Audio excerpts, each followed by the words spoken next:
Company called me average, so I became average.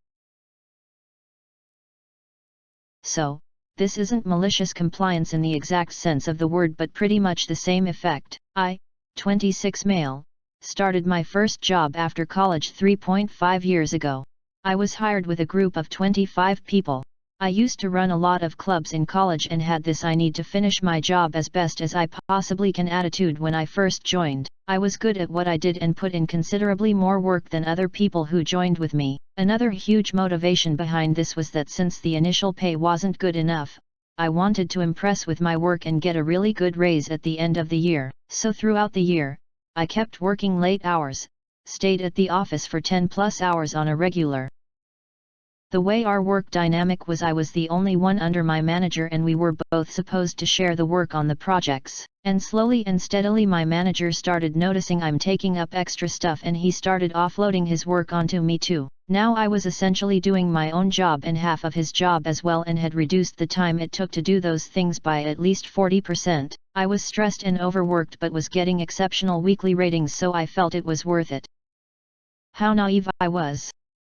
Appraisal time came and I went into the one-on-one with my manager. This guy tells me that while I have one of the best performance ratings in the company, they're not allowed to give freshers a huge raise, and I received the same raise that others who joined with me did by doing the bare minimum.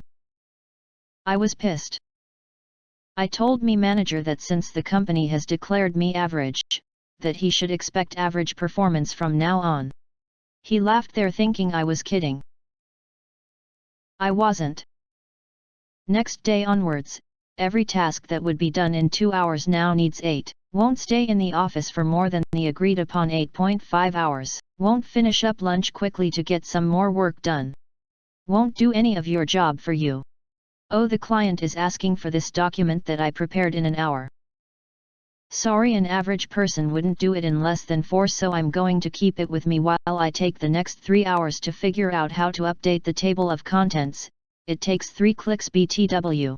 Oh, there's something you need to ask after work hours? Sorry, it'll have to wait till tomorrow.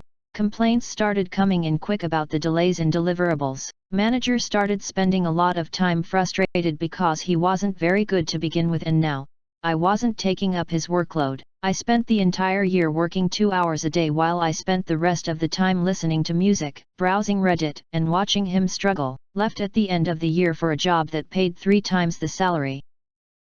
Some details of our projects get published online, and last I checked this guy was running 7 to 8 months behind on some of the projects and, from what I heard from some of my friends in the company, didn't get any raise last year. Now to the comments. I'm currently in the same position. Management said average. Okay, I don't answer my phone on days off, only do the tasks assigned. Find a different job if you can. Honestly, it's been the best way to raise my salary. Did 8 years at one company with very standard raises. Job hopped for a few years after and almost doubled what I had been making. 8 is a great number. I'm hourly and got an $8 an hour raise by switching companies. It seems the more they pay, the more invested they are in the company and their success. There's a great story online about a welder who saw an ad for a welding job that paid $18-$28/hour. When he applied for the job, they asked him to turn in an example of his welding. Well, he goes and turns in 2 examples instead of 1. The first is an ugly, misshapen mess of a weld that, while technically held together, is utterly unsuitable for professional level work. The second example, on the other hand, is an absolutely beautiful, smooth, even seam, perfectly joining 2 pieces of metal with the minimum amount of flux necessary. The hiring manager, of course, asks him what the deal is with these 2 examples. He points to the misshapen weld, and says that's an $18 weld. He then points to the beautiful weld, and says, that's a $28 weld. Moral of the story? As an employer, you get what you're willing to pay for. OP replied. Absolutely. Sadly, most managers want to pay for a Honda and want a Bugatti in return. I saw this amazing job ad someone had posted where they listed every programming language they could find on Google as a requirement, a master's degree and 5 years of professional experience, and were willing to pay what you'd expect a first-year bachelor's student to be paid. I responded to the ad with 2 pages full of ha ha ha ha as my resume. Yup. I can't tell you how often I see that in my industry. I work in tech. Companies want to hire people with 5+ years of experience and expert level skills for $25K/year. Occasionally you'll get amusing requirements though, like 5+ years experience with Windows Server 2019, and just wonder what people were thinking. The company I used to work for measured our performance with a needs improvement, successful, or overperforming grading scale. In 4 years, I was always successful, could and did the whole job above my pay grade, and the final year received overperforming. They denied a promotion 3 years in a row, stating each year that promotions don't happen for a single good year. Needless to say, I work elsewhere now. OP replied. Same was the case for me, except we were never given individual ratings according to our performances. It was always on a bell curve, and under a delivery manager only 15% could receive overperforming, and apparently freshers didn't qualify for that, but the people who took the delivery manager out to lunch every Friday and spent every possible minute with him having tea or endless useless discussions from sports to politics did. To not create any confusion, delivery manager was the guy my manager in the post reported to, so he had some 30-odd people under him. You know that Ducker took a bonus/raise for the increased output you gave. Glad you let him twist. Had a similar thing happen at a restaurant I worked at for years. I was the bar manager, a very good one at that. The owner decided that he didn't need the manager and knocked my pay down to the normal bartender rate, then acted surprised when I stopped doing the managerial things. I still wish I had recorded that conversation. I'm happy to do the work you pay me to do, also happy to not do the work you don't pay me to do. LMAO, this sounds all too familiar. Do not miss hospitality. Had a situation like this at my last real job before going self-employed. Did tech support at a company that promised me they'd be creating a tier 2 support position in the next few months, and it would go to me once I was up to speed. Fast forward a year and a half and I'd earned the trust of all the dev teams and was doing lots of coding fixes that the regular support people couldn't do. That job never materialized, but they kept promising. My boss's office was right next to my cube. One day I overheard her talking to someone about how it would be at least 6 more months, if ever, that they officially promoted me because that place was a dumpster fire and they couldn't afford to take me off of low-level bullshit. Decided that day I was going full-time with a hobby I had that was making more monthly than my day job, and spent the next 2 months doing exactly my job description. Then I handed in my notice when my boss pulled me in to discuss my decreased performance and bad attitude with management that resulted from having zero ducks to give. Spent the next 2 months doing exactly my job description. Then I handed in my notice when my boss pulled me in to discuss my decreased performance and bad attitude with management that resulted from having zero ducks to give. This gives me a massive stiffy. The notion of getting pulled in and being able to tell them, oh, hooray, you finally noticed. I was wondering whether any of you actually pays any attention to what I'm doing. Well, now that I have your attention, you should know that I quit. Bye. It was fun, not gonna lie.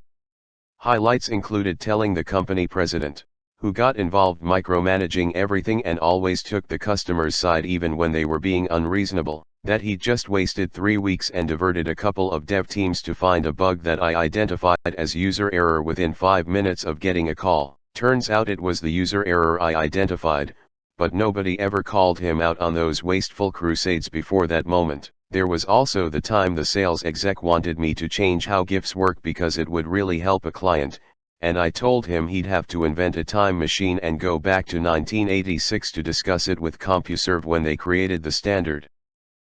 The conversation with my immediate boss was the best though. Boss, so we've noticed you've been scaling back and the other teams are getting overwhelmed, and you have an attitude with management.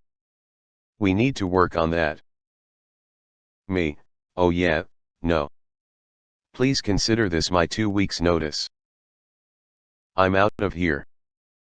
They then scrambled to try and get me to stay, even dangling the new position they'd promised, like they thought I was going to touch that hot stove again. I told them I'd stay if they tripled my pay, current pay plus what I was making from my side gig at the time. They weren't interested after that.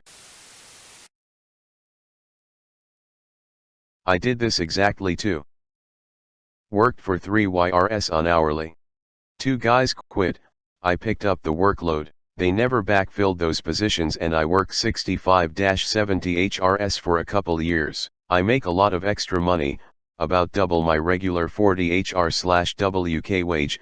Finally they decided that I was racking up too much overtime, so they have me a promotion from being an hourly support tech to being a salaried administrator job.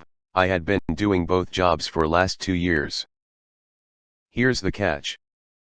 My support tech salary was something like $45,000, but with all the OT I was making $90,000 the last 2 years. My new promotion was $55K/year, but no overtime because I was now an exempt employee. They called it a promotion because it was $10,000 more than my 40 HR/week salary. Even though I had never once only worked 40 HRS in 3 years, they wanted me to keep doing the same job I had been doing, for $90K. Now for $55,000. So, you pay me 60% of what I made last year, expect the same work and call it a promotion? Nope. I started working 8 to 5 like all the other salaried office weasels.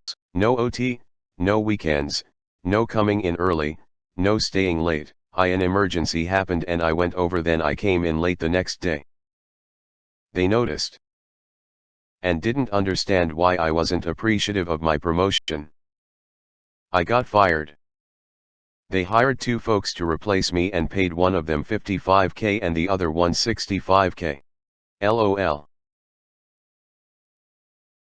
That just sucks. Wish it was handled better for you.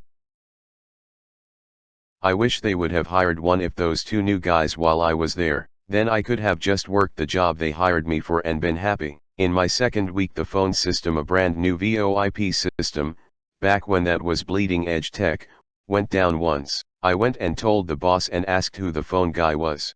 It was one of the guys that quit my first week. He says, "You are." Oh shit. I should have seen the warning signs.